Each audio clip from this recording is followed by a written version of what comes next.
Nanawagan po tayo kay Pangulong Marcos Jr. at sa DBM na kagyat na bayaran na ng buo ang Service Recognition Incentive ng mga guro at kawani ng Department of Education.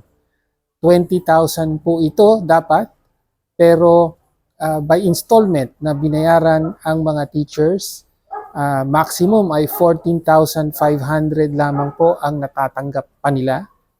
Kaya may utang po ang national government sa kanila. Accounts payable po ito.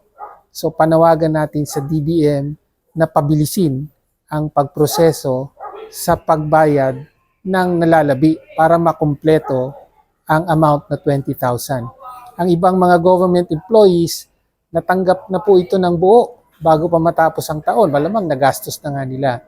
Pero yung mga teachers and employees natin ng DepEd, naghihintay pa rin na makumpleto ang kanilang SRI. Ibigay na po ng buo ang deserve ng mga teachers natin at mga kawani ng DepEd. So muli, Malacanang at DBM, bayaran nyo na po ang SRI ng mga teachers.